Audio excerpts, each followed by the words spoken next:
louvo a Deus porque Deus, Ele sabe da vontade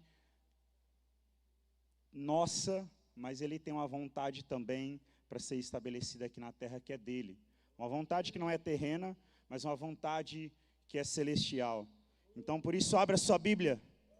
Romanos capítulo 13, verso de número 11.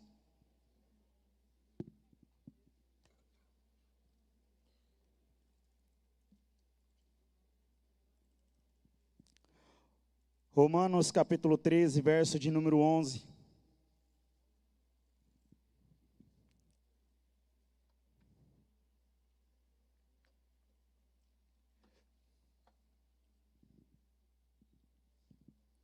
Quem encontrou, dê um glória a Deus. Sim, diz a palavra do Senhor. E digo isto a vós outros, que conheceis o tempo, que já é hora de vos despertardes do sono, porque a nossa salvação está agora mais perto de nós do que quando aceitamos a fé. E ainda Efésios 5,14 diz, pelo que diz, desperta, ó tu que dormes, levante dentre os mortos, e Cristo te iluminará. Feche seus olhos em nome de Jesus. Quero orar por um instante. Pai, Paizinho, obrigado pela tua palavra manifesta, tua palavra revelada, e obrigado pelas porções da tua palavra expostas aqui nessa noite. Obrigado, Senhor. Obrigado porque nós temos uma oportunidade única de receber uma palavra rema, de receber uma palavra totalmente pontual para os dias de hoje, uma palavra que o Senhor tem para o teu povo, uma palavra que o Senhor tem de vida, uma palavra que o Senhor tem de libertação. Então, Pai, em nome de Jesus, opera nessa noite, fala conosco, que tudo aquilo que tem impedido o teu povo de reconhecer a verdade caia por terra em nome de Jesus. Mas eu declaro o teu Espírito Santo atuante aqui para falar ao teu povo, para converter os corações, para converter cada coração endurecido em um solo fértil, para a tua palavra semeada. Pai, em nome de Jesus, declaramos caído por terra toda ave de rapina que tenta trazer confusão ao entendimento da tua palavra. Fala conosco, em nome de Jesus. Amém e amém.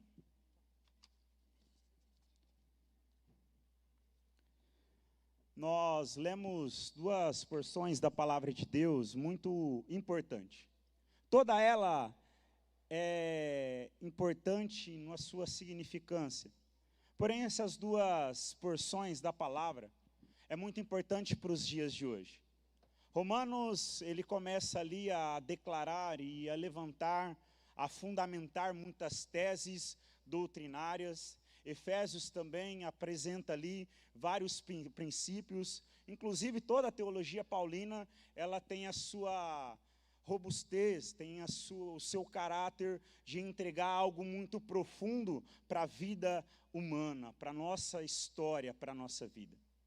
E esses textos, eles são então a consequência do desenrolar de toda uma história, do desenrolar de toda uma fala de Paulo, de toda uma inspiração profética do Senhor para algo que a igreja precisava. E depois de tudo isso, caminha para algo muito prático, algo muito rotineiro, algo que seria muito importante para nós. Porque a realidade é que esse retrato aqui não é o retrato da igreja de Romanos, não é o retrato da igreja de Éfeso, mas esses textos que nós lemos é o retrato da igreja de hoje. Eu gostaria muito de dizer que a igreja de hoje é uma igreja que tem rompido, uma igreja que tem despertado no avivamento genuíno. Queria muito. Sou apaixonado pelo avivamento. Mas a realidade é que os frutos não dizem isso. Jesus declarou que pelos frutos sereis conhecidos. E não há fruto de avivamento, pelo menos não genuíno, e pelo menos não um avivamento geral, como o Senhor tem para derramar. O que existe, na verdade, é alguns pontos, o Senhor trazendo clareza, o Senhor trazendo um despertar, assim como o Senhor tem para trazer para nós hoje, de uma maneira cada vez mais intensa e profunda. É necessário que a igreja venha a ser desperta. É necessário que a igreja venha a sair de um sono que ela tem se colocado. Isso é muito verdade, que nós olhamos, talvez, para a parábola ali das 10 virgens, e nós temos uma ideia muito errada. Muito errada. Os irmãos do teatro, na última peça, eles retrataram aqui, encenaram essa cena, essa história que o Senhor Jesus declarou, de que havia 10 virgens, e que ali 5 delas eram prudentes, 5 delas eram imprudentes, ou seja, loucas, e chegou um tempo que todas adormeceram, mas disseram, é o noivo, então todas elas acordaram. 5 delas não tinham mais azeite, que eram as loucas, 5 eram prudentes e tinham se armazenado o azeite, armazenado ali o combustível para sua lamparina, para sua candeia. Então vem o Senhor, aquelas 5 que haviam se preparado, conseguem ainda entrar nas bodas do cordeiro, do noivo, mas as outras 5 não conseguem. E nós conseguimos ter uma ideia errada de separar essa história e colocar uma virtude muito acima do que é real para aquelas 5 que são também prudentes. Porque veja bem, o que o texto diz? O texto diz que as 10 dormiram. Não foi somente as imprudentes. Trazendo para os dias de hoje, não são somente os fracos na fé que têm adormecido. Não são somente aqueles que ainda são novos, aqueles que ainda são inconstantes, que demonstram estar dormindo. Pelo contrário, há uma parte da igreja que, embora é mais madura, embora já teve experiências de fé, embora viveram coisas no Senhor, estão dormindo. Estão dormindo. Nós vemos esse cenário hoje, de uma igreja que nos números, ela é totalmente inflada, ela é totalmente grande, mas nos frutos é totalmente escassa. São poucos os frutos. Nós conseguimos ver um avivamento genuíno quando nós olhamos para a história do avivamento do País de Gales, da Rua Azusa, o avivamento da Inglaterra, através dos irmãos Wesley e tantos outros avivamentos. O que era característico neles? Era característico uma sociedade que era transformada. Quando nós olhamos as histórias do avivamento do País de Gales, aconteciam que enquanto os crentes estavam passando nas ruas, haviam relatos de pessoas dos bares que saíam desses bares e se prostravam diante daqueles cristãos dizendo, eu me arrependo, eu quero reconhecer o Senhor, eu preciso de Deus, eu preciso ser transformado, eu preciso mudar. Mas hoje, as pessoas olham para aqueles que se dizem cristãos, aqueles que se dizem convertidos e, às vezes, até declaram, de modo muito triste, mas declaram, para que eu vou na igreja? Aquela pessoa vai lá na igreja, mas olha a vida que ela leva. Olha a postura, olha o caráter. E é triste quando nós vemos cristãos, no domingo vem aqui num culto, vai numa célula, tem evento gospel, e eles investem dinheiro, demonstram nas redes sociais uma fé, demonstram ali uma espiritualidade, mas quando você senta com a pessoa para conversar, não há espiritualidade nenhuma. Quando há, é muito superficial. Quando há, ainda não há uma transformação genuína. Por que nós olhamos para um rodízio muito grande nas igrejas? Falta de transformação, falta de aliança, falta de fidelidade. Eu não estou dizendo fidelidade com a igreja local, eu estou dizendo fidelidade com o Senhor. Porque nós usamos uma ótica muito distorcida. Quer um exemplo? Aconteceu alguma coisa aqui, nosso relacionamento, vamos servir nos ministérios, e alguém quis fazer algo ali no ministério que você não concorda. Você tem uma visão diferente. E o problema não é nós termos visões diferentes. Pelo contrário, teremos. Cada um de nós aqui tem uma formação, e mesmo aquele grupo de pessoas que tem uma mesma formação, vai divergir no modo de trabalho, no modo de entendimento, no modo de crença. Isso é natural. Mas o problema é quando nós, diante de uma diferença, diante de um pensamento totalmente fora daquilo que acreditamos, eu passo a me ofender de maneira muito fácil.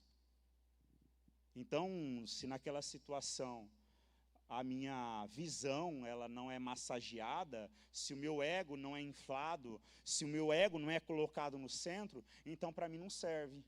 Então eu já não vou mais servir nesse ministério. Então eu não vou mais servir nessa igreja. Eu vou trocar de igreja, eu vou trocar de cidade. Os irmãos estão compreendendo para onde o Senhor quer nos levar nessa noite? É uma igreja que está dormindo. Muitos loucos. Alguns imprudentes, mas mesmo assim todos dormindo. Dormindo de tal forma que nós vemos essa realidade muito triste. Uma realidade onde nós não podemos ter uma diferença de opinião, que eu já não posso mais estar num mesmo ministério servindo, numa mesma igreja trabalhando, numa mesma cidade congregando. De irmãos que dizem, não, nós estamos vivendo um verdadeiro evangelho, não, agora sim é o avivamento, mas passa na rua, não cumprimenta um irmão, que era para ser irmão na fé, mas porque não é da mesma igreja, então eu vou virar a cara. Pessoas que às vezes olham para algumas igrejas e elas se alegram pelo mau desempenho daquelas igrejas. E assim, eu sei que nós precisamos ter uma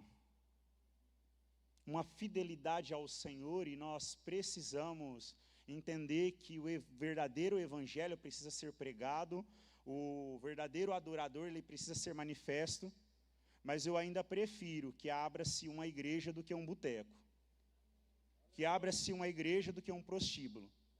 Agora, o que nós precisamos é justamente despertar e saber o lugar onde o genuíno evangelho é pregado. Porque nós nos levamos muito pelo movimento, nós somos facilmente manipuláveis. Nós olhamos que o que tem acontecido não é a igreja transformar o mundo, mas é o mundo transformando a igreja. No modo como canta, no modo como toca, no modo como prega. Porque sabe qual que é o pregador que é bom? É aquele que faz auê. É aquele que prega manso, sabe, uma palavra suave. É aquele que agita, é aquele que faz piada. É esse que o povo gosta. O que fala a verdade não gosta. O que prega biblicamente não gosta. O que expressa o texto não gosta. Porque o que eu estou dizendo aqui não é uma opinião minha, mas é uma realidade do evangelho de hoje, é uma realidade do que o Senhor tem dito. Porque às vezes nós pensamos que nós estamos acordados, que não precisamos despertar de um sono, quando na verdade esses textos aqui não foram escritos para o descrente, era para a igreja de Roma, igreja que estava em Roma, que congregava na cidade de Roma, a igreja que congregava na cidade de Éfeso.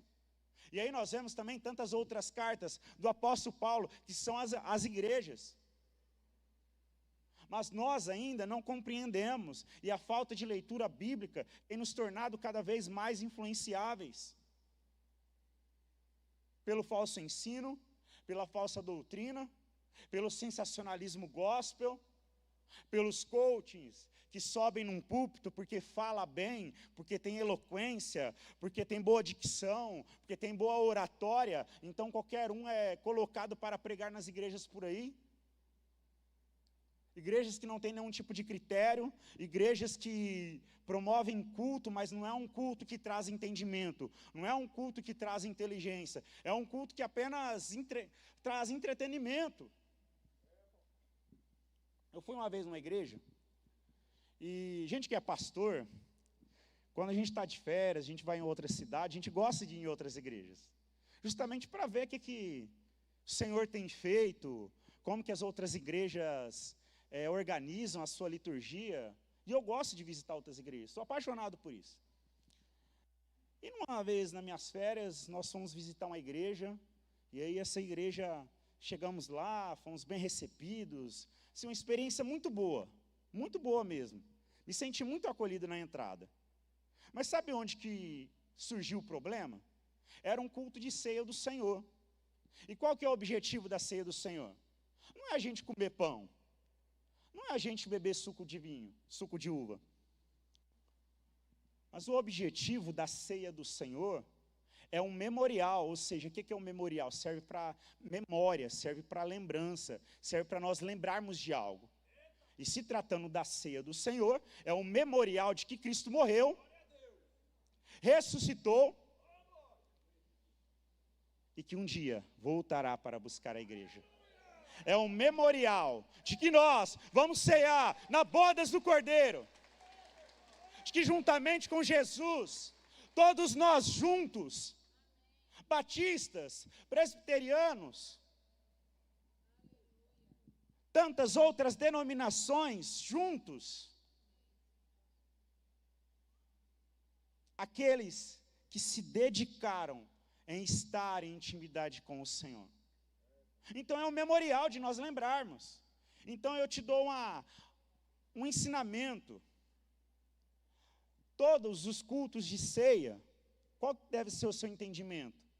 De você se autoavaliar, porque o próprio texto diz que o homem avalia a si mesmo. No sentido, não é para impedir você de participar, mas pelo contrário, é para você olhar para dentro de si e para ver como que você tem correspondido à fé que o Senhor tem colocado dentro de você.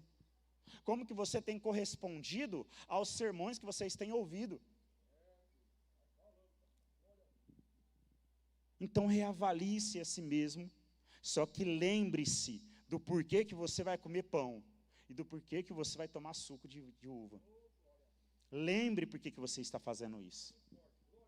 Não faça no automático, mas lembre-se do motivo pelo qual você está participando desse ato, desse memorial. Porque nós não podemos adormecer, nós não podemos entrar no automático e começar a fazer tudo no automático. Vem para a igreja, levanta a mão, porque o ministro pediu para levantar a mão.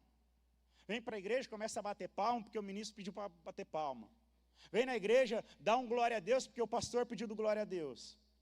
Não, mas fazer algo genuíno, fazer algo de que eu entendo, que eu estou compreendendo, de que eu ouvi ali uma palavra direcionada do Senhor, eu concordar com aquilo, porque o amém é isso.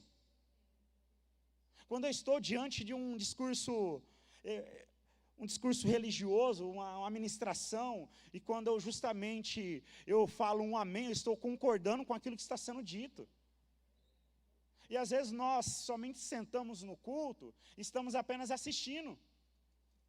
Assim como nós vamos no cinema, assim como nós vamos numa palestra, numa apresentação, e nós não podemos mais fazer isso. É tempo de nós despertarmos. É isso que o texto diz. É tempo de nós nos despertarmos, estarmos atentos. Atentos àquilo que o Senhor está fazendo. Atento àquilo que Ele tem para fazer. Nós precisamos discernir os tempos proféticos. O Senhor não faz nada sem mostrar aos seus servos. Mas sabe qual que é o problema? Quando Deus começa a fazer, os servos estão dormindo. Os servos estão dormindo. Na sua negligência. Nós olhamos para o cenário bíblico e nós vemos muitas situações onde pessoas adormeceram e estavam perdendo todo o mover profético. Enquanto Eli adormecia na sua negligência, o sacerdócio estava sendo corrompido. A lâmpada do Senhor estava se apagando. A voz do Senhor já não estava mais sendo ouvida. E não era nem porque o Senhor estava falando e havia uma surdez espiritual. É porque o Senhor decidiu não falar mesmo. Até o tempo onde surge um rapaz que passa a se dedicar ao Senhor, um rapaz que está desperto ao seu chamado, aquilo que ele tem, ele começa a ouvir uma voz chamando: Samuel, Samuel, e ele corre até Eli.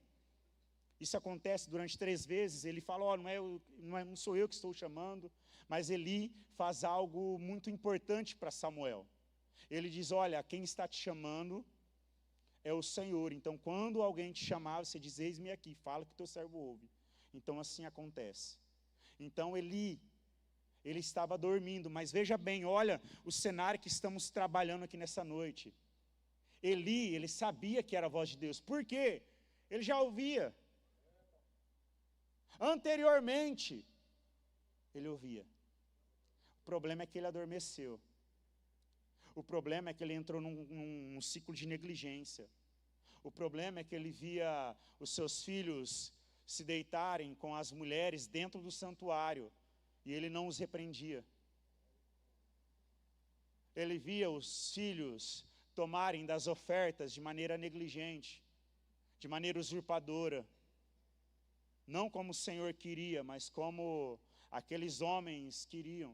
Se alguém ia apresentar uma oferta, eles enviavam seus servos para tomar aquela oferta, dizendo: olha, o sacerdote pediu para você entregar antes, não é do teu jeito, é do jeito que o sacerdote quer. E se alguém se negava, dizendo: não, não é assim que o Senhor pede. Pelo contrário, o texto diz que a oferta, a gordura tem que ser queimada antes, depois eu te entrego, mas tem que ser adorado dessa forma. Aquela oferta era tomada da mão. Ele via tudo, sabia de tudo, mas nada fazia. Porque estava dormindo. Dormiu na sua negligência. Dormiu. Nós vemos Sansão, chamado nazireu de Deus. Ele tinha um voto totalmente especial do Senhor, uma unção especial, uma unção não vista antes. Tentam prendê-lo de diversas formas, tentam descobrir o segredo da sua força de diversas formas, mas não conseguem, tentam derrotá-lo na força, tentam derrotá-lo em diversas estratégias, mas sabe quando ele é derrotado? Quando ele é colocado para dormir no colo de uma mulher, enquanto ele adormeceu, o segredo da sua força é descoberto e a sua unção se esvai, a sua força se esvai, então ele é preso, porque adormeceu. Enquanto Saul adormecia, a sua lança foi tirada, o seu jarro de água foi tirado. Alguns estudiosos retratam essa lança que Davi vai até onde Saul está dormindo, retira a lança, retira o jarro de água, e depois de longe começa a gritar para o rei: rei, ó meu pai, o meu pai, eu não quero mal seu, aqui a tua lança, aqui a tua jarra, eu não quero o seu mal. Isso é para testificar aquilo que eu tenho dito, eu não sou o teu inimigo. E alguns estudiosos dizem que aquela lança simbolizava o cajado de Israel. Porque durante as deliberações do rei, diante de toda a ação que ele fazia, aquela lança era algo que era rotineiro, era algo que era manifesto, porque ele utilizava aquilo. Então aquilo era visto como um cetro, como um cajado, pelo qual ele conduzia Israel. E depois daquele momento, então, essa autoridade é tirada. Ele já havia sido rejeitado, ele já havia sido destituído do Espírito de Deus, ele ainda estava governando, mas após essa situação, onde a lança é tirada, ele reina por poucos meses, até que então, ele é destituído do trono através da morte. Quando nós dormimos, quando nós estamos no sono, nós perdemos coisas inimagináveis. Perdemos oportunidades únicas. Perdemos, talvez, oportunidades de manifestar a nossa unção, a unção do Senhor que está sobre nós, o chamado de Deus que o Senhor colocou em nós, e o chamado e o dom de Deus é irrevogável. É o que diz o texto bíblico, é irrevogável. Então o Senhor não vai tirar. Hoje eu te levantei como profeta. Não, mas agora você não está me agradando. Mas vou tirar o dom. Você toca violão, você não vai saber mais nenhuma nota.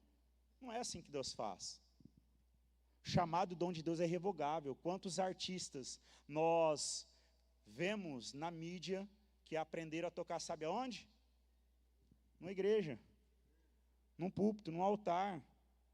Mas o que aconteceu?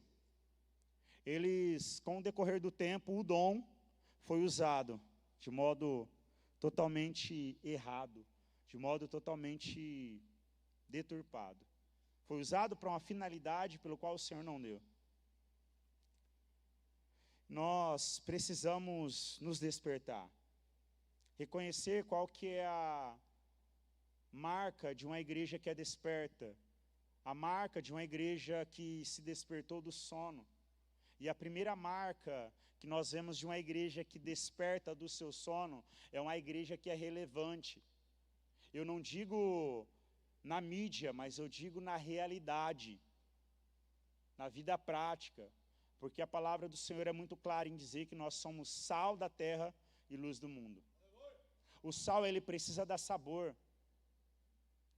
Mas quantos de nós, talvez estamos em lugares onde nós não conseguimos dar sabor a nada?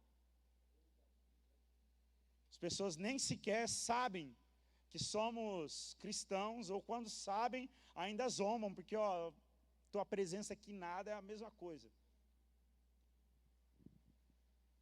Porque não dá sabor, não muda a realidade. Quem aqui já comeu chuchu? Que gosto o chuchu tem? De nada. Agora pega uma picanha e coloca nesse chuchu. Que gosto vai ter o chuchu? Pega ali um frango bem temperado e coloca no chuchu. Que gosto que o chuchu vai ter? Gosto de frango. Porque o chuchu, ele só recebe o sabor de quem está perto dele, de quem está em contato com ele. Agora eu te pergunto, eita Deus, que eu já ia para o pimentão, calma aí que eu já chego lá. Agora eu te pergunto, é você que tem dado sabor às pessoas que você se relaciona? Ou é o contrário? Você é o crente chuchu? Ou é o crente pimentão?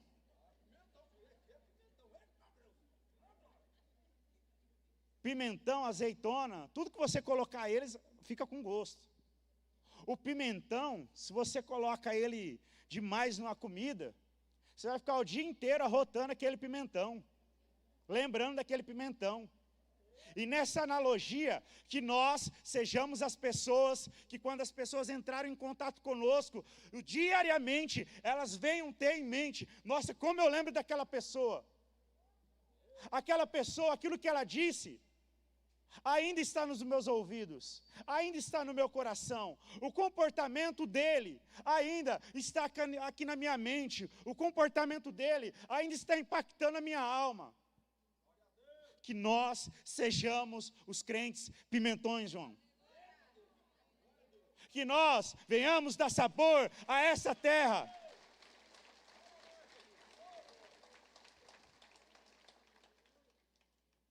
Que nós sejamos aqueles que vão temperar esse mundo. Esse mundo sem sabor, onde as pessoas, elas não têm tido prazer de viver. Por quê? Não têm tido satisfação. Talvez é através da sua vida que essas pessoas voltarão a ter satisfação de novo. Talvez é através da sua vida que essas pessoas voltarão a ter esperança. Outra marca de uma igreja que é verdadeiramente desperta é uma vida intensa de oração. Eu não digo oração no culto, eu não digo uma oração numa campanha, porque nós temos o mau hábito de orar, sabe quando? Quando a corda apertou. Os mais antigos, quando a vaca foi para o brejo.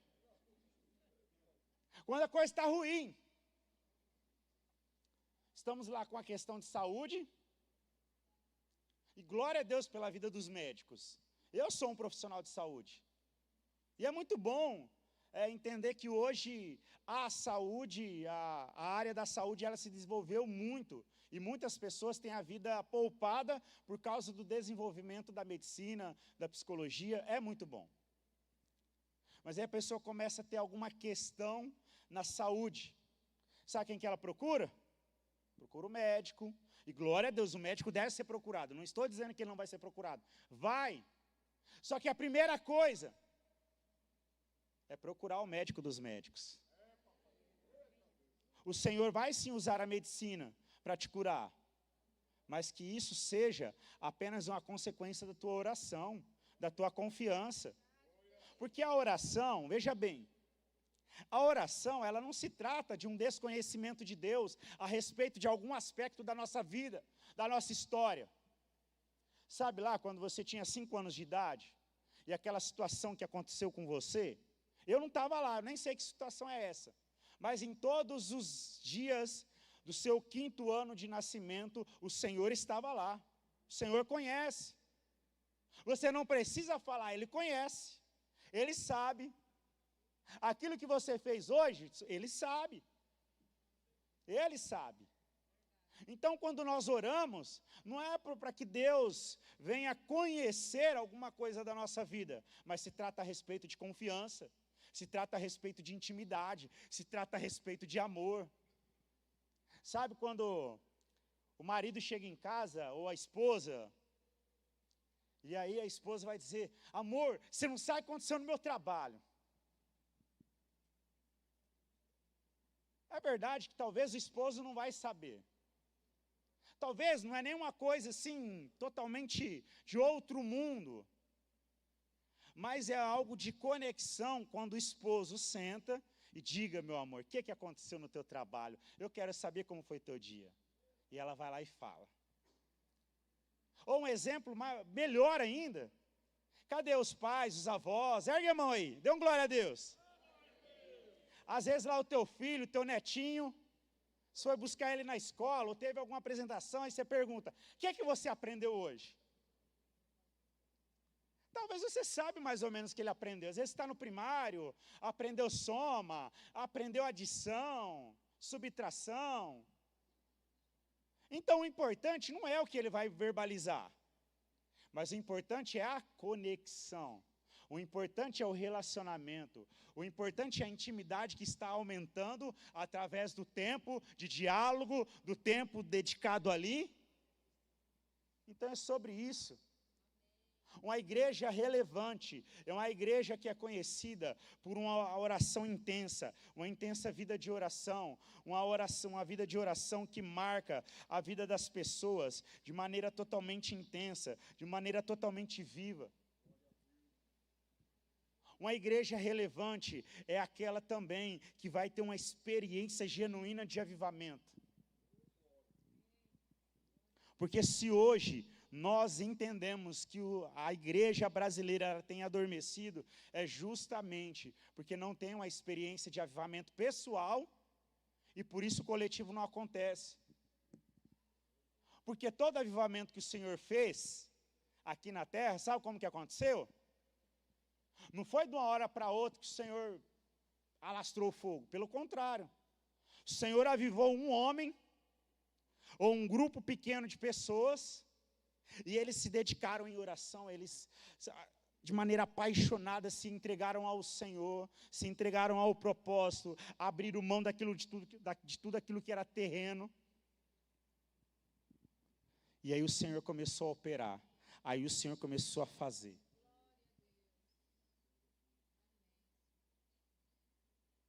Sabe por que hoje o Evangelho ele não tem tido força?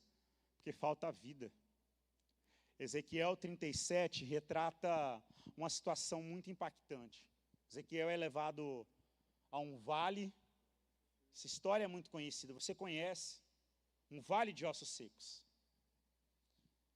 E naquele cenário, o Senhor começa a perguntar a Ezequiel: esses ossos podem reviver?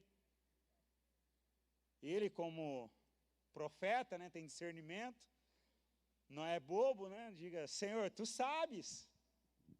Joga a bola para Deus: Senhor, se Tu quiseres que esses ossos voltem a viver, vão viver. Mas o Senhor sabe.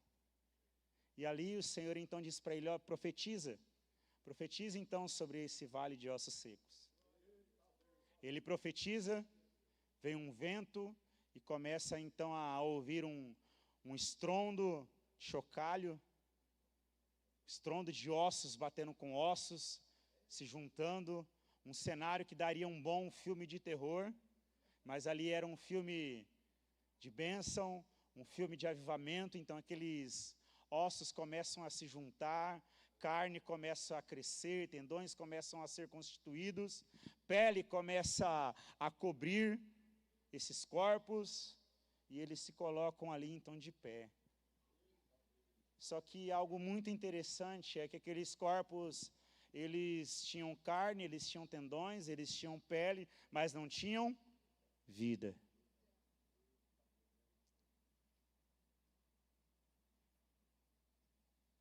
É os dias de hoje. Talvez você conhece lá teu amigo do trabalho. Ele tem tendão, tem osso, tem pele, tem carne, tem às vezes voz, mas não tem vida. Quantas pessoas nós conhecemos que têm muito dinheiro, mas não têm prosperidade? Pessoas que talvez tenham vivido, caminhado por essa terra, mas não têm uma saúde, pelo menos não uma saúde verdadeira. Às vezes o corpo está totalmente sem nenhuma doença física, mas mentalmente, emocionalmente, está totalmente doente. Pessoas que têm caminhado aí, como defuntos. Sabe lá os filmes de zumbi? The Walking Dead? Isso aí, zumbis. Porque eles têm corpos, mas não têm vida. Lhes falta ainda algo, que é o sopro de vida do Senhor. A palavra do Senhor é muito clara em dizer que nós estávamos mortos em nossos pecados. Alguém aqui estava morto? Literalmente? Não estava. Tinha corpo, mas não tinha vida. Chegou um momento da minha história que eu tinha tudo que talvez o mundo poderia oferecer, já tinha vivenciado inúmeras situações, inúmeros prazeres terrenos, mas chegou um momento que, ao deitar no travesseiro, eu falei, Senhor, está faltando algo. Senhor, está faltando vida. Senhor, eu desfrutei de tantas coisas. Eu desfrutei da bebida, eu desfrutei da comida, eu desfrutei dos prazeres terrenos, mas falta ainda algo. Há ainda algo dentro de mim que ainda falta. E entenda, há uma engrenagem dentro de você, que se chama propósito, que se chama vida de Deus. Enquanto essa engrenagem não estiver em você, vai faltar sim. Vai faltar algo. Sabe por que muitos de nós ainda não vivemos um evangelho pleno? Justamente porque a gente está aqui no culto, ouvindo sermões após sermões.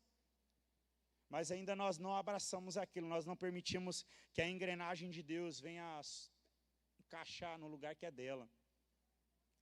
Ou quando talvez inicialmente nós permitimos que isso aconteça, aí o nosso sentimento de vazio, o nosso sentimento de falta de propósito vai embora. E nós, seres humanos, principalmente brasileiro, se acostuma muito fácil. Se acomoda muito fácil. Então agora eu já não estou mais sentindo aquilo, o que é que nós fazemos?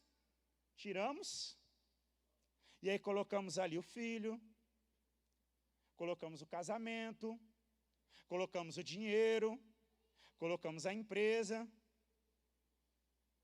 a ideologia, o partido político, o pastor, às vezes, o líder de célula, a moça que eu sou apaixonado. O ser humano é uma fábrica de ídolos. E quando nós idolatramos alguém, nós tiramos, sabe, a engrenagem de Deus de dentro de nós, o propósito de Deus de dentro de nós, e colocamos aquela pessoa. É por isso que muitos vivem como uma montanha-russa. Vêm para Deus e vivem coisas extraordinárias, mas logo aquela montanha-russa começa a descer. Por quê? Aquilo que trazia a plenitude, o combustível foi tirado. Sabe, um avião, quem viajou de avião? Aqui, dá um glória a Deus. Quem vai viajar? Dê um glória a Deus. Glória a Deus, eu vou viajar também. Mas e se eu te falasse que o próximo voo que você pegar, na metade do trajeto o combustível vai acabar? Você sobe no avião? E por que então na sua caminhada de fé você coloca um pouco o Senhor no teu coração e é o que te dá combustível para subir na sua vida espiritual e depois você tira ele?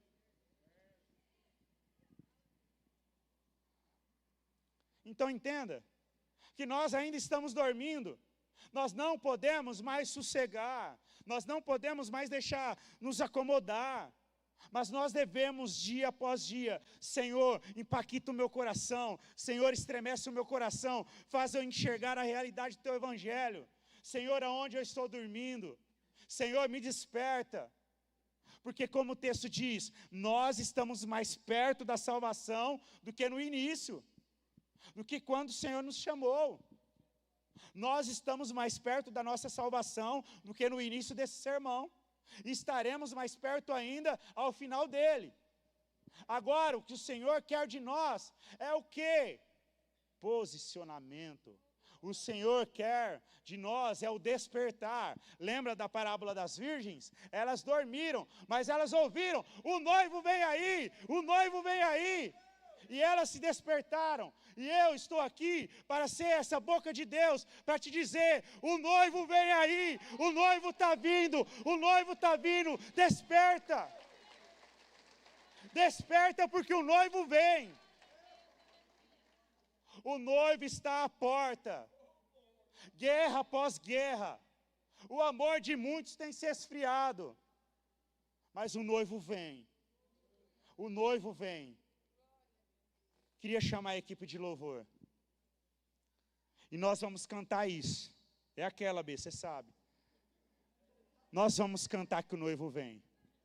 Nós vamos declarar como igreja. Nós precisamos nos despertar. Precisamos acordar. Talvez há um chamado de Deus na sua vida, que já foi desperto, mas você colocou esse chamado para dormir. Talvez você foi para uma caverna, lembra de Elias? Elias era profeta do Senhor, aquele que orava, a chuva não vinha, orava e a chuva vinha de novo, orava, fogo caía do céu. Mas chegou um momento que ele foi para uma caverna. Não foi o Senhor que levou ele lá, mas ele foi para aquela caverna. Porque diante de uma ameaça, de uma simples mulher, ele teme e ele entra para aquela caverna.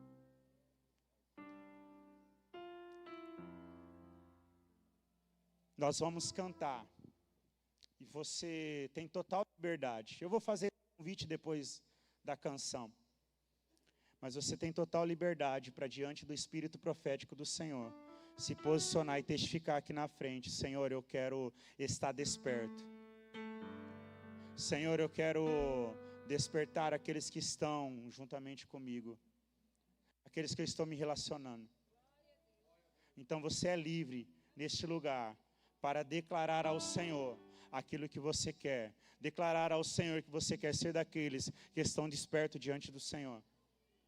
Jesus olha para um homem com a mão ressequida e chama ele para frente.